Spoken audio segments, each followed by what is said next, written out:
ग्रहण लगने वाला है 25 तारीख को, 25 अक्टूबर को। और ग्रहण काल में क्या क्या नहीं करना चाहिए, क्या क्या करना चाहिए, इसका बड़ा विधान है। ऐसा एक आता है, का करी है नवग्रह रंक, जब होए हरि के संग। तो जब सूर्य और चंद्रमा जैसे महत्वपूर्ण और बड़े दैदिव्यमान ग्रहों को ग्रहण लग जाए तो उनकी रोशनी से हमारा जीवन क्यों नहीं प्रभावित हो सकता है, जब उनकी रोशनी प्रभावित हो रही है कि नहीं बात, कि जब वो खुद राहु और केतु के द्वारा ग्रसित कर लिए जाते हैं, तो वो जब खुद ग्रसित हो जाते हैं तो उनकी रोशनी जो हम तक, उनका विकिरण जो हम तक पड़ता है, हमारे ऊपर आता है, तो वो हमें प्रभावित करता है। मैंने एक चक्र बनाया है और आप लोगों को समझाने का प्रयास किया है। यहाँ सूर्य ग्रहण ये 25 अक्टूबर 2022 को शाम को 4:29 से का समय है। ये आकाश के विभिन्न मंडलों में बैठे ग्रहों की स्थितियां हैं। जैसे आप लोग अगर जिनको ज्योतिष ना भी समझ में आए, वो बस इतनी सी बात समझ लें कि कोई भी ग्रह किसी न किसी राशि में और किसी न किसी भाव में और किसी न किसी नक्षत्रों में घूमता रहता है। जैसे आप कभी बचपन में अपने गांव पे रहे, फिर उसके बाद कुछ अवस्था के बाद बगल वाले स्कूल में चले गए, फिर उसके बाद किसी बड़े महाविद्यालय में चले गए, फिर उसके बाद किसी विभिन्न शहर में चले गए, फिर उसके बाद देश छोड़ करके विदेश में चले गए। तो ये आपकी परिक्रमा की अवधि है और परिक्रमा का पथ है। ठीक उसी तरीके से ये विभिन्न जो ग्रह हैं, जो हमारी कुंडली में देवता के रूप में होते हैं श्रमण, और देवता के रूप में ही हमारी कुंडली में विद्यमान होते हैं। जैसे सूर्य भगवान राम होते हैं साक्षात, चंद्रमा भगवान कृष्ण होते हैं, मंगल साक्षात नृसिंहावतार होते हैं, बुद्ध साक्षात हमारी कुंडली के बौद्धावतार हैं जो निर्वाण और ज्ञान देते हैं, गुरु वामनावतार से उपस्थित होते हैं वामनावतार के रूप में, शुक्र परशुरामावतार है, शनि वाराहावतार है। ऐसे तो ये जो मैंने चक्र बनाया है, ये 25 अक्टूबर 2022 को शाम को 4:29 का चक्र है। मतलब उस समय आकाश कुछ ऐसा रहेगा जहां मीन लग्न बीतता रहेगा। लग्न में ही गुरु अपनी राशि में गोचर करेंगे, राहु मेष राशि में रहेंगे, मंगल मिथुन राशि में रहेंगे और बुध कन्या राशि में अपनी राशि के, और तुला राशि में ही ये ग्रहण लगेगा। मतलब ये जो ग्रहण लगने वाला है, वैसे मैं आप लोगों को कुछ चीज लिख करके भी लेके आया हूं। जैसे 4:29 पे इसका सूतक काल आरंभ होगा। सुबह में ग्रहण लगने के 12 घंटे पहले सूतक काल आरंभ हो जाता है। तो ग्रहण लगने वाला है शाम को 4:29 पे। तो शाम को 4:29 पे, कुछ जगह पे 5 बजे भी दिखाया जा रहा है। तो 4:29 से जब ये ग्रहण शुरू हो तो उसके ठीक 12 घंटे पहले सूतक काल आरंभ होता है। तो सूतक काल आरंभ होगा तो उस दौरान जो प्रतिष्ठित मूर्तियां होती हैं, जो प्राण प्रतिष्ठित ब्रह्म है, उनके कपाट बंद कर देने चाहिए। सूतक काल में उनको एकांत छोड़ देना चाहिए। वो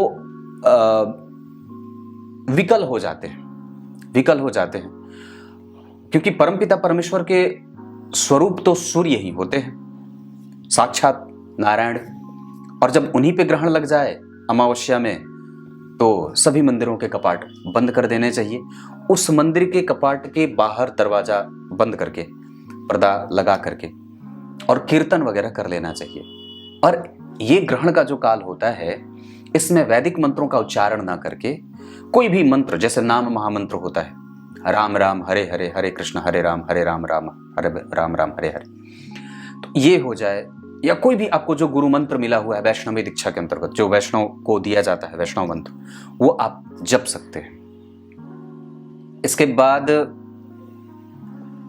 जो 12 घंटे पहले सूतक काल लगा है और ग्रहण की समाप्ति होगी अगले दिन सुबह में सूर्योदय के बाद, मतलब ये संपूर्ण इसे कहा जाएगा कि तब तक आप उससे मोक्ष की प्राप्ति नहीं होगी, ग्रहण मोक्ष में नहीं जाएगा। तो तात्पर्य यह है कि सुबह से ही आपको कुछ विशेष साधनों का नियंत्रण रखना होता है। जैसे इस दौरान एकाग्र होकर के, शांत होकर के मंत्रों का जप करना चाहिए। वैदिक नहीं, कोई बीज मंत्र भी आप जप सकते हैं इस दौरान, ऐसी कोई स्थिति नहीं है। आदित्याय नमः का जप करना चाहिए। अगर जिसकी कुंडली में कुछ भी दोष हो तो आदित्याय नमः, या फिर गणेश जी का कोई ओम गंग गणपतये नमः हो जाए, राम राम राम राम राम राम या कृष्ण कृष्ण कृष्ण कृष्ण, ये भी हो सकता है। ये बहुत उत्तम होगा। इसके अतिरिक्त कोई भी मंत्र सिद्ध करना चाहते हैं, कोई भी मंत्र, जैसे लक्ष्मी जी का कोई मंत्र है, देवी दुर्गा का कोई मंत्र है, माता पार्वती का कोई मंत्र है तो सब एक ही, या सरस्वती का कोई मंत्र है, जो बच्चा इस समय बातचीत करने में उसको तोतलाहट हो या फिर वो बोल अच्छे से ना रहा हो, तो उसके लिए भी अगर कोई मंत्र गणेश जी का हो, सरस्वती का हो, नीले सरस्वती कवच का पाठ हो जाए तो लगातार संपूर्ण सूतक काल में कर दीजिए, ग्रहण के समाप्ति होने तक, ऐसा। और उसके बाद तो मैंने क्या बात कही कि ये तुला राशि में ग्रहण लगेगा, जहां सूर्य भी स्वाति नक्षत्र में रहेंगे, चंद्रमा भी स्वाति नक्षत्र में रहेंगे, शुक्र भी स्वाति नक्षत्र में रहेंगे और केतु भी स्वाति नक्षत्र में रहेंगे। चारों ही ग्रह स्वाति नक्षत्र में ही रहेंगे। और उसके पहले चित्रा नक्षत्र बीत चुका होगा। गुरु अपनी राशि के, शनि अपनी राशि के, बुध अपनी राशि के, शुक्र अपनी राशि के।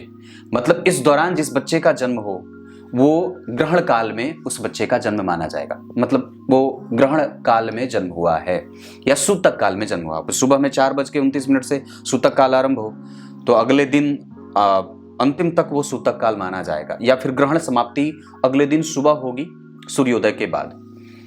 ग्रहण का काल 2 ही घंटे का है। यहाँ ऐसा नहीं है कि जैसे शाम को 4:29 पे अगर ग्रहण लगे तो मात्र 2 घंटे का ही ग्रहण है, 6:26 पे ग्रहण समाप्त हो जाएगा। पर वस्तुतः उसका प्रभाव अगले दिन के सूर्योदय तक रहेगा। प्रभाव रहेगा कैसा, ऐसा नहीं कि मतलब आप फिर जो है वो उसमें कोई भी काम नहीं कर सकते। स्नान वगैरह उस समय ग्रहण के समाप्ति के बाद किया जा सकता है। क्लियर है? ग्रहण के समाप्ति के बाद 6 बजे के बाद, 6:30 बजे के बाद आप समाप्ति हो जाए जब ग्रहण की, तो आप स्नान वगैरह करके दान वगैरह कर, लेकिन अगले दिन तक हो जाए तो अति उत्तम होगा। मेरे कहने का ये अर्थ है। और भी भाई बहुत सारी चीजें हैं, जैसे इस दौरान मंत्र जप लिया, गर्भाधान का कोई प्रयास ना किया, विभिन्न वस्तुओं को छूने से बच गए। जिस तरीके से अगर बच जाया जाए तो बहुत अच्छा रहेगा। अपने अन्न को जो इस दौरान आप छुएंगे उसका दान भी करना पड़ सकता है। इस वजह से बच के ही किसी भी वस्तु को छूना चाहिए। चुपचाप एकाग्र होकर के किसी नदी के तट पे, किसी मंदिर के दरवाजे के पास बैठ करके या मंदिर के प्रांगण में बैठ करके अपने ही घर में अपने ही ठाकुर जी को पर्दा लगा दिया और उस पर्दे के सामने बैठ गए और बैठ करके मंत्र जप कर लिया।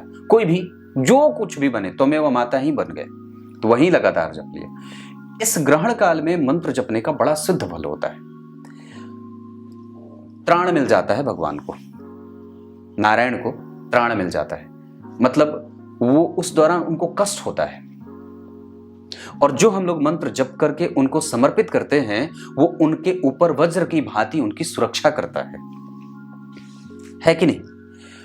जितने भी मंत्र इस दौरान जपे जाएंगे मनुष्यों के द्वारा, जो जीव अगर परमात्मा की याद करे श्रद्धा पूर्वक, वो उनकी सुरक्षा में वो मंत्र जाकर के लग जाता है।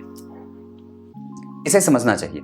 कोई भी, जैसे अगर किसी की विवाह की स्थिति नहीं है, विवाह नहीं हो रहा, किसी को संतान की प्राप्ति नहीं हो रही है, किसी को नौकरी नहीं हो रही है, किसी के पास धन की समस्या से वो जूझ रहा है, तो अपने अपने हिसाब से अगर कुछ ना कर सके तो सबसे बढ़िया है कि ओम आदित्याय नमः का जप कर लें। मुझे तो लगता है कि सर्वांगीण सबसे प्रमुख अगर कोई मंत्र है तो या तो नाम महामंत्र ले लीजिए या तो फिर ओम आदित्याय नमः, क्योंकि भगवान सूर्य पे ही तो ग्रहण लग रहा है। जिनके ग्रहण से हमारा जो गतिविधि है, हमारी गतिविधि वो भी प्रभावित होती है और हम भी प्रभावित होते हैं। इस कारण से तो ये आकाश की जो स्थिति बनेगी उस राहु और केतु से प्रभावित हो करके शनि की दृष्टि भी है। इस दौरान आप जब गौर करें तो शनि की 3री दृष्टि गुरु पे, शनि की 7वीं दृष्टि पंचम भाव पे या फिर चंद्रमा की राशि कर्क पे, और शनि की 10वीं दृष्टि तुला राशि पे पड़ेगी, जहां वो सूर्य को भी प्रभावित करेंगे। राहु भी सूर्य को प्रभावित कर रहे हैं, राहु चंद्रमा को भी प्रभावित कर रहे हैं, शनि चंद्रमा को भी प्रभावित कर रहे हैं, शनि शुक्र को भी प्रभावित कर रहे हैं, शनि केतु को भी प्रभावित कर रहे हैं। तो ये ग्रहों की जो परिपाटी है, इसमें शनि का प्रभाव, राहु का प्रभाव, केतु का प्रभाव तीनों ग्रहों को प्रभावित कर रहा है, सूर्य को भी, चंद्रमा को भी और केतु को भी और शुक्र को भी, सबको। तो ये जो स्थिति है, इसलिए ही हमें मंत्रों की शरणागति लेनी चाहिए। और सूतक काल 12 घंटे पहले और ग्रहण के आरंभ से लेकर के जो 2 घंटे का ग्रहण काल लग रहा है, ग्रहण का काल है, इसके बाद वो समाप्त हो जाए। और दान अगले दिन अगर हो सके तो सूर्योदय के बाद कर दीजिए।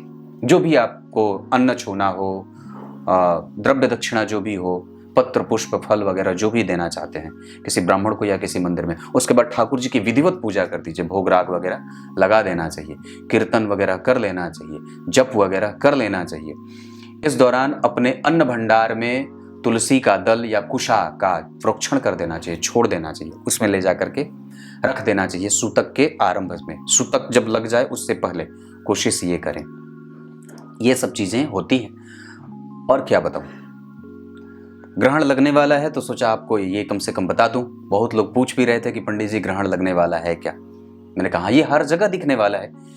दिल्ली में है, मथुरा, काशी, वृंदावन, कोलकाता, हर जगह है, वाराणसी, सब जगह लगने वाला है। तो काशी वाराणसी में भी है, हर जगह ये है, तो इसका प्रभाव दिखेगा और इसको सब जगह से देखा भी जा सकता है।